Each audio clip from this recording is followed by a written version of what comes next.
Assalamualaikum warahmatullahi wabarakatuh. Perkenalkan nama saya Muhammad Amin Mahmud, mahasiswa STEM Alika Malang, Prodi Manajemen Pendidikan Islam. Untuk memenuhi tugas akhir semester saya akan sedikit menyampaikan pengetahuan saya tentang indahnya kesabaran dalam setiap ujian hidup. Sebagai masyarakat, banyak yang sering menggunakan kata sabar, tetapi mungkin juga banyak yang belum mengetahui pasti makna tersebut, makna sabar tersebut. Atau mungkin sudah mengerti maknanya, makna sabar, kata sabar tersebut, tapi belum bisa menunjukkan atau mengaktualisasikan terhadap kehidupan sehari-hari. Misalnya sering terjadi hal ini terjadi sering terjadi ketika mendapatkan cobaan, mendapatkan musibah terhadap dirinya seseorang ataupun keluarganya. Allah memerintahkan umat Islam untuk menunjukkan sikap sabar dalam kehidupan sehari-hari. Fasbir li hukmi rabbika wa tuti' minhum athiman au kafur, maka bersabarlah kamu untuk melaksanakan ketetapan Tuhanmu dan janganlah kamu ikut orang yang berdosa dan orang yang kafir di antara mereka. Kemudian apa pengertian sabar yang sesungguhnya agar bisa dipahami oleh siapa saja, terutama umat Islam, ketika kita menunjukkan sikap sabar dalam kehidupan sehari-hari. Bukan hanya kata-kata, tapi jelas nyata maksudnya. Nyata merasakannya maksudnya. Arti kata sabar dalam secara etimologi artinya adalah menahan diri dan mengendalikan jiwa. Secara istilah, sabar adalah menahan diri dalam melakukan sesuatu atau meninggalkan sesuatu untuk mencari ridha Allah Subhanahu wa taala. Ada sebuah kisah Abdullah bin Abbas ketika beliau berjalan, beliau mendapatkan satu musibah, yaitu dicaci oleh seseorang. Tapi Abdullah bin Abbas tetap sabar. Bahkan sampai-sampai Abdullah bin Abbas itu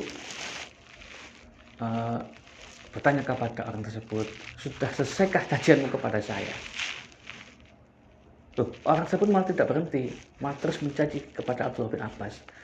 Karena mengetahui Abdullah bin Abbas memakai jubah yang bagus dan indah.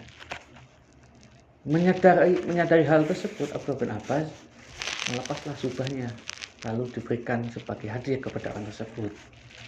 Orang tersebut sampai malu dan menjadi muridnya Abdullah bin Abbas.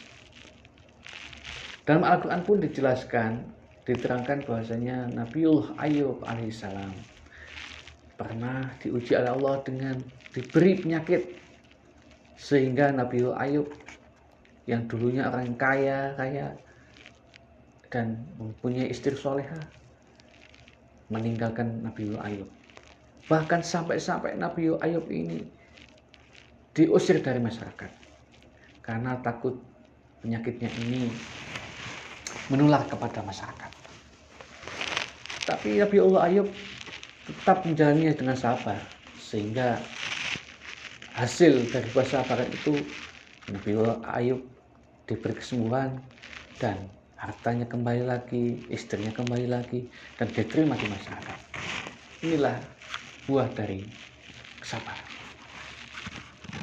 Setelah kita memahami lebih jauh tentang sikap sabar, dan ada baiknya kita mengetahui kapan seorang manusia harus menunjukkan sikap sabar tersebut. Yang pertama, sabar terhadap petaka dunia, cobaan hidup, baik fisik maupun non-fisik, yang akan menimpa semua orang. Contoh, lapar, haus, sakit, rasa takut, kehilangan orang-orang yang dicintainya, kerugian harta benda, dan lain sebagainya. Cobaan seperti ini sifatnya alami, manusiawi, dan setiap orang akan mengalaminya dan tidak dapat dihindari. Yang diperlukan adalah menerimanya dengan penuh kesabaran, saya memulangkannya segala sesuatunya kepada Allah Subhanahu wa taala. Yang kedua, sabar terhadap gejolak hawa nafsu. Hawa nafsu menginginkan segala macam kenikmatan hidup, kesenangan dan kemegahan dunia yang bisa menjadikan kita lalai terhadap diri kita sendiri ataupun orang lain. Ini jangan sampai terjadi. Maka dari itu kita harus tetap menjalani dengan sabar, bersabar dengan sikap sabar tersebut. Yang ketiga, sabar dalam taat kepada Allah. Maksudnya dalam menjalani perintah-perintahnya Allah. Seperti halnya kita menjalankan sholat, ya sabarlah. Menjalankan sholat, apapun perintah Allah, banyak kan perintahnya. Menjauhi larangannya itu pun juga perintahnya, menjauhi larangannya. Yang keempat, sabar dalam pergaulan sesama manusia. Misalnya suami istri, pergaulan antara anak dan orang tua, pergaulan terhadap tetangga sama tetangga, ataupun antara teman dan teman, ataupun pergaulan anak dan orang tua, dosen dan murid misalnya. Ini yang bisa sering terjadi, ada yang sedikit yang menyinggung perasaan kita. Jangan sampai marah, tetap harus sabar. Jangan sampai kita itu disinggung perasaannya oleh dosen, kita memutuskan hubungan dengan dosen. Ini bahaya sekali ini. Ada satu contoh itu saya seperti hanya tremos. Tahu tremos kan?